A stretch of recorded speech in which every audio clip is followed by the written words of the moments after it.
For the first time in years, it feels like there's all this genuine excitement about the East Conference playoffs. Barring an upset, the semis and eventually the conference finals could produce three of the more memorable playoff series we've seen in a while, because the competitive balance in the conference has swung thanks to some shrewd moves and, of course, one legendary player who is no longer there.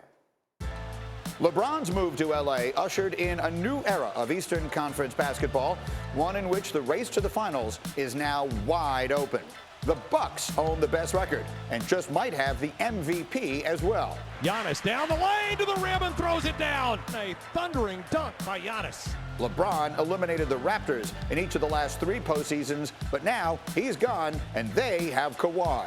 Leonard elevates for the jumper and knocks it down. That's a primetime player right there. The Celtics were a game away from the finals last year without Kyrie and Gordon Hayward. Swings it to Hayward, corner three, is good!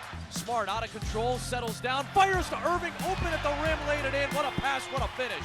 And in Philly, the process has produced the best starting five in the conference. Down the lane, right hand, left, good. Ben Simmons soars and scores. Four teams, one goal, and for the first time in a long time, LeBron James will not decide the outcome. Let's talk about it. Jalen Rose is here. We both wore green without conferring with each other, and so it makes sense that we'll talk about the Celtics. You heard Jason Tatum right before they came to us saying, guaranteeing they're going to get there. Right now, they're 6 games behind the Bucks.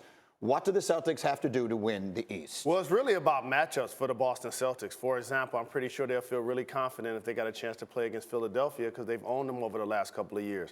But for the Celtics, I think they're going to be much better in the playoffs because than they are in the regular season, hovering around the 5th seed, because they were able to make it to the conference finals without Kyrie, who's their best player, without Gordon Hayward, who's playing really good basketball.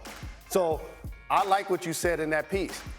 My intrigue is who watches the Eastern Conference Finals. We're not going to talk about the Indiana Pacers, but they're right in third. Yeah. So if they continue to hover between 3 and 5, they may upset the apple cart and force Philly and Boston to play each other in the first round. Can Indiana stay there? I mean, they've hung in there without Oladipo, but that injury is obviously so devastating. Do you expect them to be in the top 4 when the season comes to an end? They'll be in the conversation, Green. They'll be in the top 5 for sure up until the end because they play tough, they play defense, and they play with effort on a nightly basis. They're a good team, and they don't get any attention whatsoever.